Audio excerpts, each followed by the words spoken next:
السلام علیکم ورحمۃ اللہ وبرکاتہ۔ قال اللہ تبارک و تعالی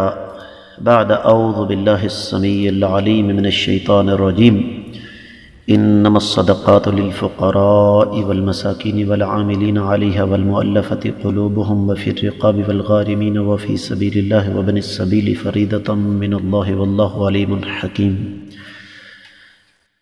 معزز خواتین و حضرات، اللہ ملک العلام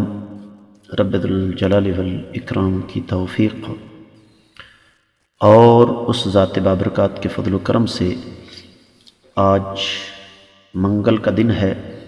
21 رجب 1441 ہجری، اور دوسری طرف 17 مارچ 2020 عیسوی، اور ہمارے سبق کا موضوع معمول کے مطابق رب کائنات کی پاکیزہ کتاب قرآن مجید 10واں پارہ، سورہ مبارکہ کا نام التوبہ، اور سورہ توبہ کی آیت مبارکہ ہے 60ویں۔ معزز خواتین و حضرات، اس آیت مبارکہ کے ساتھ سفر کرتے ہوئے آج ہمیں چوتھا دن ہے، اور آج انشاءاللہ ہم اس آیت مبارکہ کی مختصر تفسیر مکمل کر لیں گے۔ اللہ رب العزت نے اس آیت مبارکہ میں زکوٰۃ کے مصارف بیان فرمائے ہیں کہ صدقات و زکوٰۃ یہ کن لوگوں کا حق ہے، یہ کن لوگوں کو دینے چاہیے۔ اس پر گزشتہ 3 دن تفصیل سے بات ہوتی رہی کہ صدقات و زکوٰۃ کے حقدار فقراء ہیں، مساکین ہیں، زکوٰۃ کے محکمے کے ملازم ہیں، اور وہ غیر مسلم جو اسلام کی طرف آ رہے ہیں، غلام ہیں، مقروض یا جن پر چٹی پڑ گئی ہو وہ ہیں، اور پھر اللہ کی راہ میں، اور پھر مسافر ہیں۔ تو یہ زکوٰۃ کے مصارف ہیں۔ آج ہم انتہائی اختصار کے ساتھ صرف اس بات کا جائزہ لیں گے کہ جب رب کائنات بذات خود اعلان کر دیتے ہیں کہ یا ایھا الناس انتم الفقراء الی اللہ، اے لوگو تم سارے کے سارے اللہ کے در کے فقیر ہو، واللہ هو الغنی الحمید، اور اللہ رب العزت مالدار ہیں، غنی ہیں، تمام تعریفوں کے لائق ہیں۔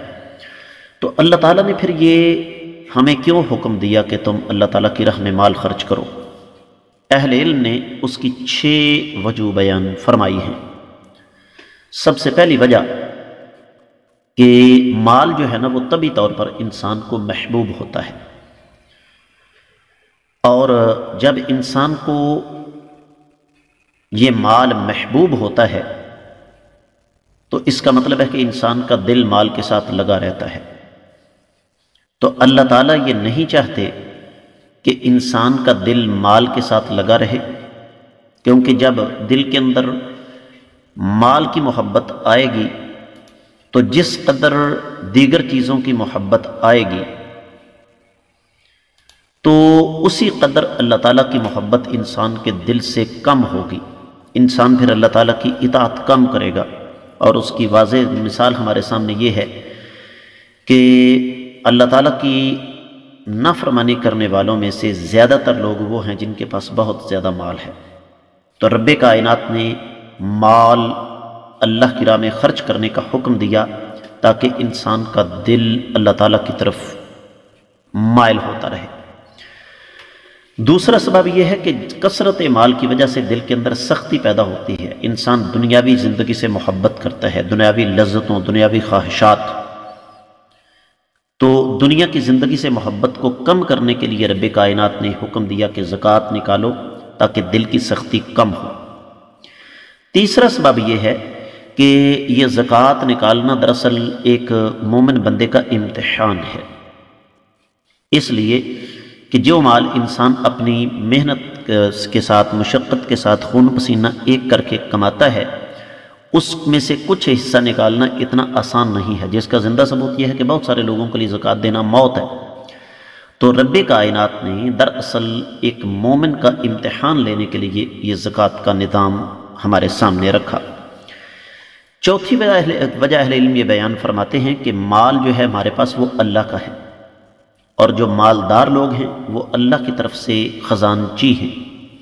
اور فقراء غرباء مساکین یہ اللہ کی مخلوق ہیں۔ تو رب کائنات نے دراصل ان خزانچیوں کو یہ حکم دیا ہے کہ وہ اللہ تعالیٰ کی مخلوق پر مال خرچ کریں۔ جو اللہ تعالیٰ کی اطاعت کی نیت سے خرچ کرے گا یقیناً وہ اطاعت گزار بندہ ہوگا، اور جو اللہ تعالیٰ کی نافرمانی کرے گا وہ یقینی طور پر اللہ تعالیٰ کی جو ہے وہ نافرمانی کا مرتکب ٹھہر کر اللہ تعالیٰ کے عذاب اور اللہ تعالیٰ کی طرف سے آنے والی سزا کا حقدار جو ہے وہ ٹھہرے گا۔ تو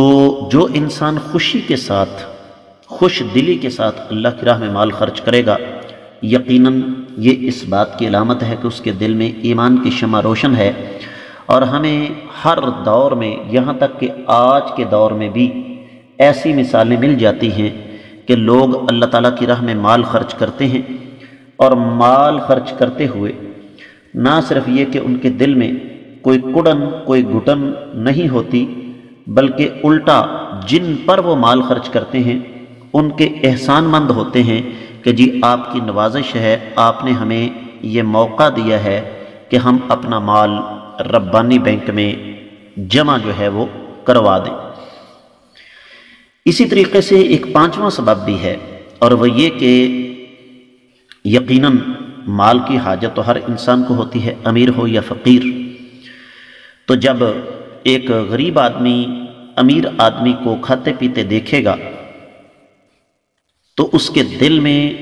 کسک پیدا ہوگی، حسرت پیدا ہوگی، کاش کہ میں بھی اتنا مالدار ہوتا۔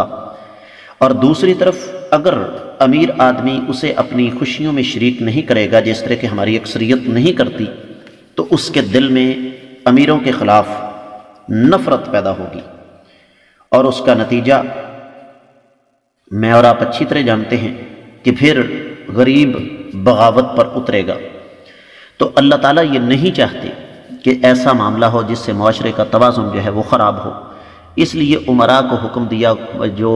اغنیاء ہیں ان کو حکم دیا، اللہ رب العزت نے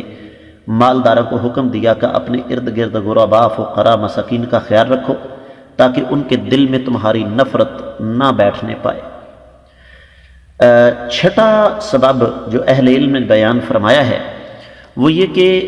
ہر انسان جس کے پاس دولت ہے اس کے پاس بہت سارا ایسا مال ہوتا ہے جو اس کی اصل حاجتوں سے فالتو ہوتا ہے، زائد ہوتا ہے۔ تو جب یہ چکر الٹا چل پڑے کہ انسان جو ہے وہ چند انسان، جس طرح کہ ہمارے سرمایہ دارانہ نظام میں یہ گندگی موجود ہے کہ مال کا رخ امیروں سے غریبوں کی طرف ہونے کی بجائے غریبوں سے امیروں کی طرف ہوتا ہے۔ یہ سرمایہ دارانہ نظام کا یہ سمجھ لیجئے کہ اس کی یہ بےہودگی ہے۔ پوری دنیا میں آپ دیکھ لیں کہ اسی کیپٹلزم کے تحت، سرمایہ دارانہ نظام کے تحت، یہ جو سودی نظام ہے اس کے تحت کیا ہے کہ دولت کا رخ غریب سے امیر کی طرف، جبکہ اسلام کا مزاج یہ ہے کہ دولت کا رخ امیر سے غریب کی طرف ہونا چاہیے۔ تو یہ زکوٰۃ دراصل اسی کا ایک تسلسل ہے کہ دولت کا رخ اللہ تعالیٰ یہ فرما رہے ہیں، اللہ تعالیٰ یہ بین السطور ہمیں حکم دے رہے ہیں کہ ہم دولت کو بے شک کچھ فیصد ہی صحیح، اب دیکھیں نا 2.5% یعنی 100 روپے پر 2.5 روپے اور 1000 روپے پر 25 روپے، ٹھیک ہے، اور اسی طریقے سے 10,000 پر 250 روپیہ یا 1 لاکھ پر 2,500 روپیہ۔ تو اس کی اگر تھوڑا سا غور کیا جائے تو زکوٰۃ کے حوالے سے اس مال کی کوئی قدر و قیمت نہیں۔ تو اللہ تعالیٰ نے ہمیں یہ حکم اس وجہ سے دیا کہ مال جو ہے وہ چند لوگوں کے ہاتھوں میں آ کر معطل نہ ہو جائے بلکہ یہ گردش میں رہے۔ تو یوں سمجھ لیجئے